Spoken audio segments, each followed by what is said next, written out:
Hey, what's going on, guys? We're live again with another video. Today we are doing a North London Derby preview. The game is on Wednesday evening. One second while I sort my audio issues. Really looking forward to this game. More importantly, this is the one game where I want these players to turn up for and perform their best. Really frustrating defeat to the FA Cup as Arsenal surrendered to Manchester United and yet again eliminated from the third round of the FA Cup. Um, Extremely disappointing performance from the Gunners yesterday. It's always worse the day after the poor result where you're reflecting on the game and thinking, everything that could have went wrong for Arsenal. And if you didn't already see my match review of that game, we analyzed and broke down the Manchester United defeat in the FA Cup third round match in my previous video, so go and check that out. Charlie did join me on that stream. We talked about the performance, we shared our frustrations on the performance, and we broke down how we failed in the final third. It's a reoccurring problem in Arsenal's attack, or should I say the non-existent attack. Without Bukayo Saka, Arsenal are struggling to create anything for our attackers. With that being said, today we are going to do a preview of the North London Derby. For the North London Derby, we're going to talk about players' availability. We're also going to be talking about players who are injured for Arsenal and unavailable for Arsenal and Spurs. We're going to talk about how Ange Postecoglou is going to play a high line. Will he stick to the usual high line that Tottenham tend to play? And Tottenham having out injured several defenders, will this be a field day for Arsenal in the North London Derby? Tottenham have not beat Arsenal at home in a North London derby at the Emirates since 2010, and I don't want Wednesday to be one where Tottenham gets the advantage over us. This is a game where we need all of our players to step up and rise to the occasion because this is a huge game for us fans and it means a lot for us to beat Tottenham. Listen, Tottenham will forever be in our shadows and it needs to stay that way. We're going to get into this match review breakdown. Thanks everyone for tuning in and let's get started. So let me just cue the intro real quick.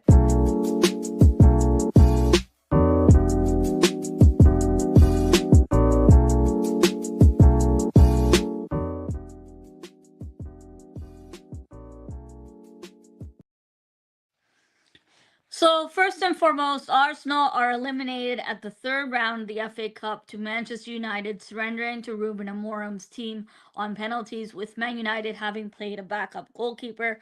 Arsenal failed to deliver and failed to get it over the line in 120 minutes of normal time, including extra time that was added to the game. Arsenal failed on penalties, 3-5.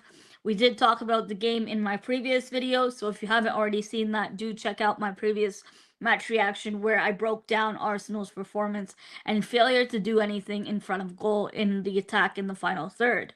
With that being said, Arsenal take on Tottenham Hotspurs at home at the Emirates Wednesday night. It is a midweek game and I will be attending that game, so I'm looking forward to it. And as you guys know, those of you who have been watching me for some time, we do not lose when I'm at the Emirates. And so far this season, I've kept a winning streak record, an unbeaten record, and long may that continue. Every game, home and away, and including in the Champions League. Arsenal still have to play Dinamo Zagreb and Girona in the Champions League. So that's some games we still have to look forward to and play our best to qualify for the round of 16 and hopefully to get a top seed draw in the round of 16. Going into this North London Derby game, I think the first talking points is looking ahead of that game, considering what players are available. Arsenal do have some upcoming injury concerns. As of today, Sam CR reports indicated that Jesus' injury is looking like further scans are going to happen. It is being reported by Player Scout on Twitter that this looks like an ACL injury, that he ruptured his ACL. However, Arsenal are conducting further scans to determine the length of his injury and the extent of his injury. If this is an ACL injury, it is clear that he would be out for the rest of the season. Or if it's a meniscus tear, it could still be several months to recover from. As you guys know, Jesus has previously had surgery on his knee before, and it looks like it was the same knee that he injured yesterday, and he was stretchered off in early on in the game. Timber is expected to be fine. He went off injured with something that looked to appear like a hamstring related injury. Sam C reports today that he is expected to be fine, so I do have him in my lineup on predicted lineup for Wednesday's game. Jorginho is dealing with a tight calf related injury, but he should be okay. And Calafiori's situation remains unknown at this stage, just like Tomiyasu. We did hear that Ben White should return to the pitch next month alongside Ethan Nwaneri, which is great news for Arsenal because we really missed Ben White. First and foremost, let's talk about Tottenham's injuries. Tottenham have a huge list of injuries concerning. I think more than us, Tottenham have a lot of injuries more than us, especially in the defensive parts of the pitch. Tottenham have Ben Davis out, Romero's a 50-50, a doubt, probably a late fitness assessment. Udogi's out injured, Vicario's out injured, Ben Foster. It's not sure whether he's going to play, so if Foster doesn't play, Tottenham are going to have to play their third choice keeper. But regardless of who's in goal, if Arsenal cannot finish in the final third, we struggled to finish in the final third against Man United's backup keeper.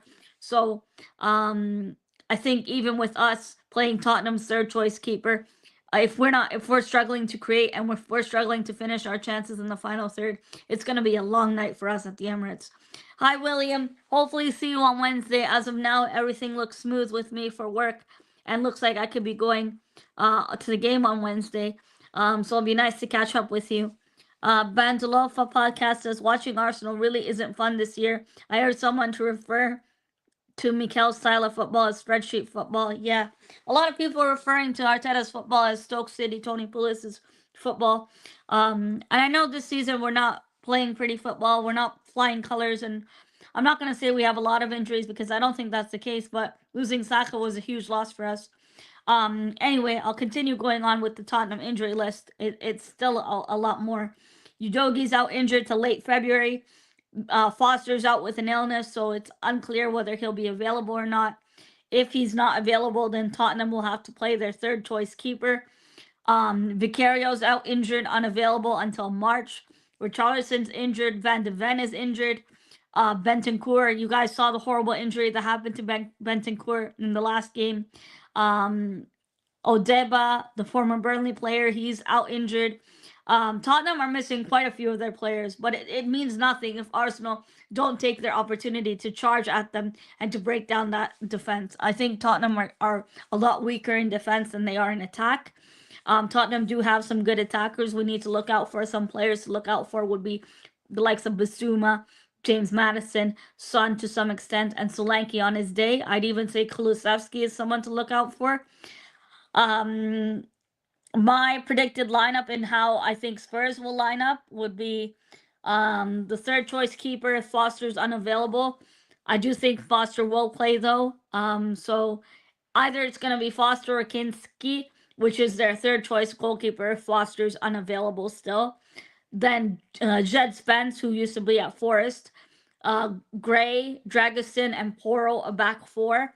The left back would be Jed Spence. He was a good player, but I don't think it's worked out for him so far at Tottenham in his move over there from Forest.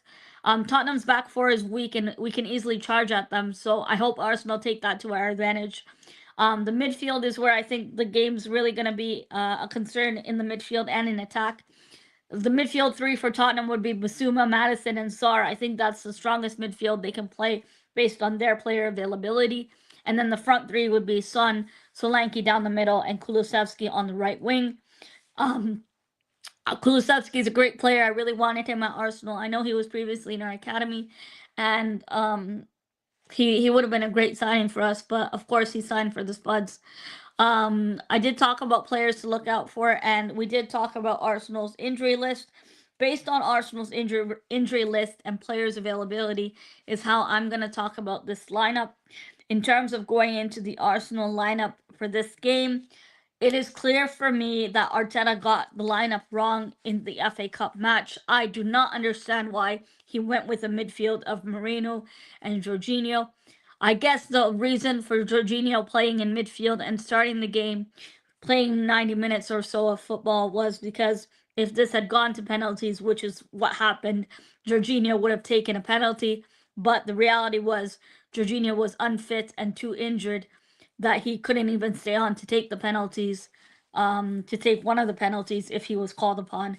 And we know Jorginho is good at penalties. My lineup for me, my Arsenal lineup for me, based on availability. So we are waiting for late fitness assessment of Gabriel Jesus to know the extent of his injury, but I do think he's going to be ruled out for a while, and I don't think we're going to see him in Arsenal games anytime soon.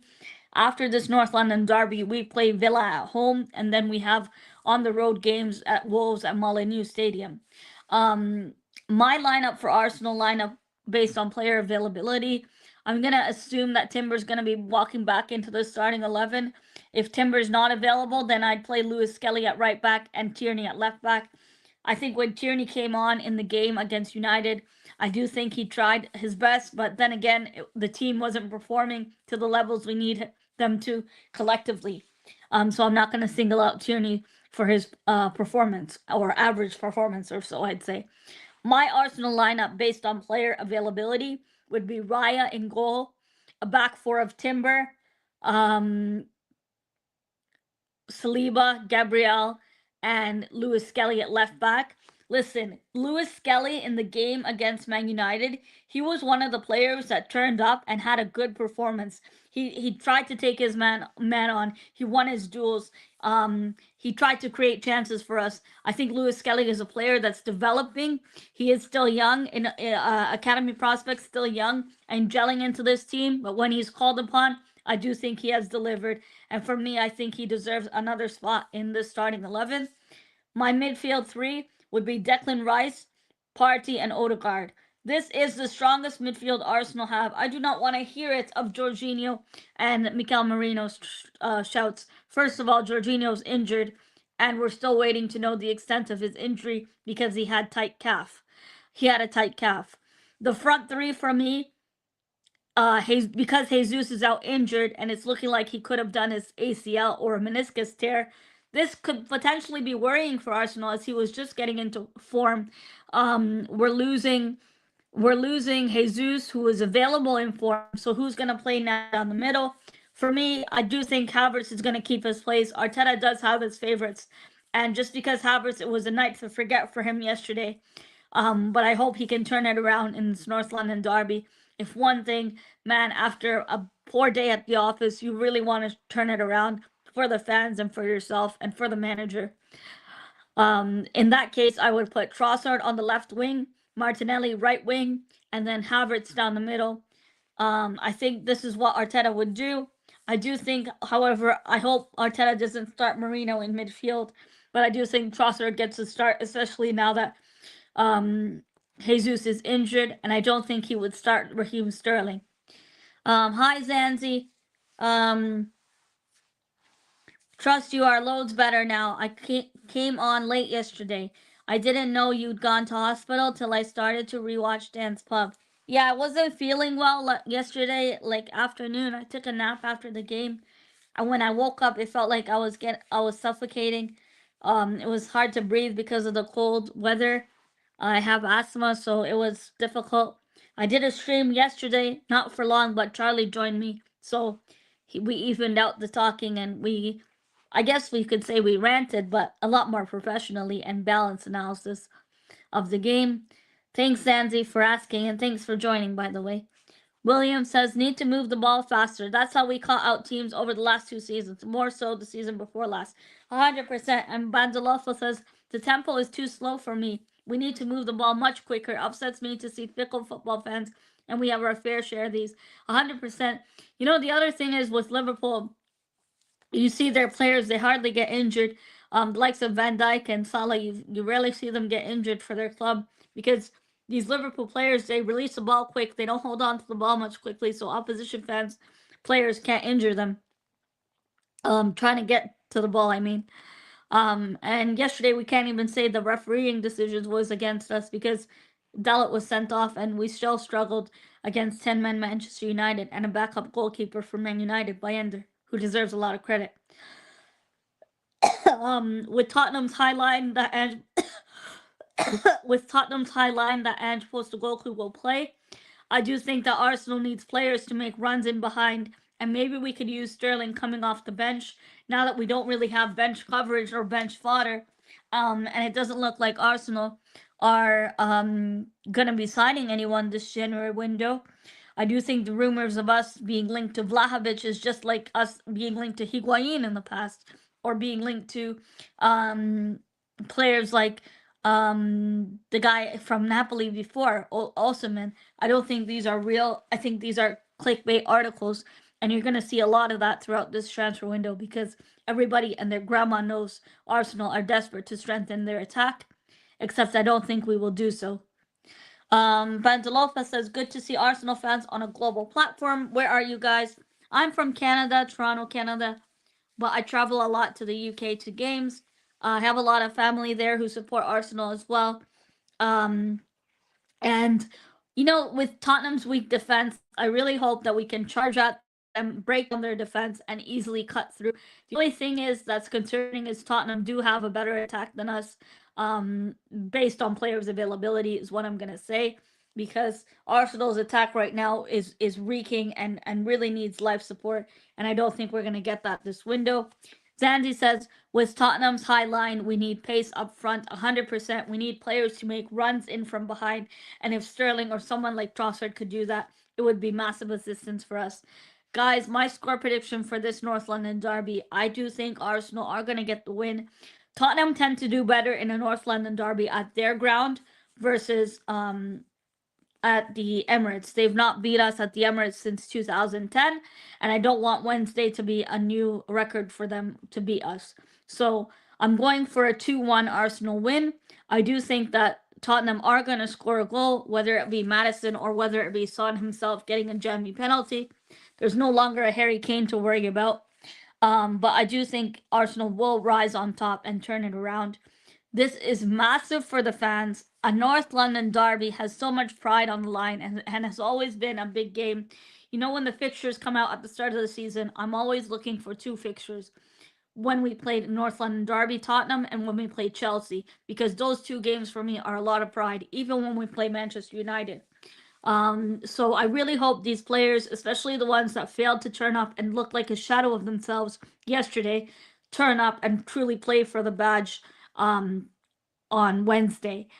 This game means a lot for us. Tottenham are in 12th. We cannot lose to Tottenham Hotspur and Ange Postecoglou. So I really hope these players turn up, and I'm going for a 2-1 Arsenal win. It would be great if Arsenal kept a clean sheet. Raya hasn't kept a clean sheet in a long time, but we tend to do better on the road than at home. Recently in the league, I know we're second in the league as it stands, but Liverpool have 2 games in hand, and we need to make sure we are winning our games and focusing on ourselves before looking at the rest of the league. I hope Arsenal can get the job done. I'm quite confident that we'll turn it around.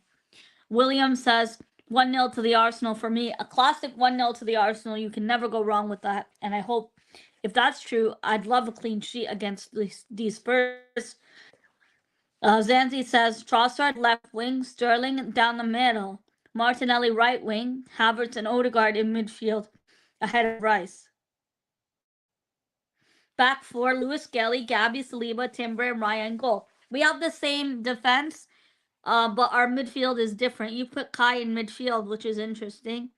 My midfield was Rice, Partey, Odegaard. So you've dropped Partey for Havertz in midfield, and you shifted Martinelli. I put Martinelli right wing as well, but I put Trossard left wing, and I put Havertz up front. So you've swapped Sterling for where I put Havertz, and you put Havertz where I put Partey. So I know that Havertz is not a striker, and Arteta is trying to play him as a striker. But I do think Havertz's best position is in midfield. I don't think, like the games where you saw against Leverkusen where we had Havertz and Jesus, I know this was a friendly earlier on in the season, but if you saw the link up of Jesus and Havertz, Jesus up front and Havertz in the midfield, their link up really worked. And the same thing with Saka and Jesus at the start of the season. Of course, Arteta couldn't do that much last season because Jesus got injured and he had a knee related injury. Bandelofo says we need Party in the midfield. Yeah, I don't want to see none of this Party at right back, but it is clear indication that Timber could be available. It looks like he just had muscle related tightness. And it almost looked like a hamstring related issue, but he is said to be fine according to late assessments um, that were done earlier today. Jordan, big up to you. Thanks for joining. I know it's your birthday next week, so I know you're looking forward to that. This is a massive game for Arsenal, and a lot rides on this game alone. You know, a North London derby has always been huge for us, and I really hope if there's one thing these players can take away is please turn up for this North London derby. It means a whole lot to the fans. And yesterday, I felt like the fans, first of all, the stadium was not even full. There was a lot of empty seats, and people leaving before full time. I will never understand that personally. You pay a lot of money to go to these games and support the team, yet you're leaving at 70, 80 minutes. It's ridiculous. Mohammed, big up to you. Mohammed says 3-1 Arsenal win. I'm going 2-1 Arsenal win. I do hope Arsenal will turn up for this game. I'm gonna go Arsenal. Goal scorer is gonna be Havertz. To redeem himself. I'm gonna say Kai Havertz, please. I'm manifesting it. Redemption for Kai Havertz, and I'm gonna say a goal from Declan Rice. I hope Rice can get a goal because he only has one goal this season, and our top goal scorers are Saka, Jesus, and Havertz. The same Havertz that had a blinder of a performance yesterday, a performance to forget yesterday. So I do think he still keeps his place in the starting 11 regardless of the performance yesterday. But the only worrying thing about the Tottenham game is something that we've noticed throughout the season is Arsenal's bench is really thin, really weak bench. So if we are 1-1 draw and we need options off the bench, we don't really have much to offer on the bench other than Raheem Sterling. Mohammed Zakaria says still need a forward in January. Yes, Mohammed. I didn't do any transfer news show today, but I haven't done a transfer news show today. But um, I I'm not sure if I'm gonna do another transfer news show. I did two last week, and I did a video yesterday, my review of the FA Cup defeat game. Charlie joined me on that stream. We talked about the defeat. We talked about our performance, and we did talk about some transfer news on how this is a clear indication, if they didn't realize already, that we need to strengthen our attack and we need to improve um, this season itself, this window. Yet I don't think we will sign anyone. I think we're happy with the squad that we have. In terms of the recruitment team that does look out for transfers and look out for players that they're profiles that they're after, I don't think we're going to be signing anyone except a goalie this window. Sometimes the train service is bad and fans miss their trains if they don't leave a bit early. Yeah, I know about that, but still, I don't think it's a valid reason to leave a game early. When you go to a game, you usually plan your travel and stuff ahead of times. But I know in the UK there's a lot of delays, so I understand. Thanks for joining, Bandalofa. I'll subscribe to your podcast. I do see you have a channel, so I'll check that out once I'm done the stream shortly. I just wanted to do a brief preview to cover the Tottenham game, to talk about Arsenal's setup, to talk about tactics on how Ange Postecoglou was set up with his high line that you guys already know. Tottenham's injuries and how we can go charge at their defense, their weak defense with so many injuries they have in defense in their team. And Arsenal mainly to take away from this game would be finish your chances in the final third. Arsenal had 49 shots in the Manchester United game, and only one of those was a goal. So Arsenal really, really, really looking thin and depleted in the attack in the final third. And that's something that's going to cost us several points. It's already costed us. So I hope against Tottenham, it's not the same repeat scenario. Hi, 305. Thanks for joining. Big up to you. I'm just about to wrap up the stream, folks. I'll be live later. Maybe tomorrow I'll do a transfer news show, or Wednesday before the game I'll do a transfer news video. I don't know if I'm gonna do a live stream or a pre-recorded, but we're on the road now to 10,000 subscribers, which is crazy to be saying. I'm really looking forward to um, the rest of this transfer window and how it plays out. Of course, you guys saw Omar Marmoush has gone to City, but Arsenal are still waiting. And whether we're signing someone or not, I still personally, I still don't think Arsenal are gonna sign anyone. Um, but it's quite disappointing because we know what we need, and the board. I don't know whether who is involved. We don't even have a director of football. It seems really frail at Arsenal in terms of our attack. Hi Jerry, thank you for joining. Hi 305. Me and Moss not live tonight, but if Mace is live, I'm gonna be on there tonight. So I'll see you later tonight on Mace's. If he's live, we have Monday Night Hockey tonight and the NFL. So I don't know if Moss is going live. I gotta ask him. I've not spoke to him since yesterday. I wasn't feeling too well yesterday, so I kind of took some rest, and then I went live with Charlie. Charlie helped me do most of the talking, and it was nice to vent. Um, Take care, everyone. Thanks for joining. 305, love you too, bro. I'll see you later in the evening in Mace's chat room. Hi, Jerry. Thanks for joining, Jerry. I did see you did a video earlier today, so I'll check that out. Thanks everyone for joining. If you are watching this on replay, let me know your Arsenal score predictions for a big North London derby we have ahead on Wednesday. Big up, everyone. Thanks for joining, and have a wonderful rest of your evening. Come on, you Gunners, and peace out.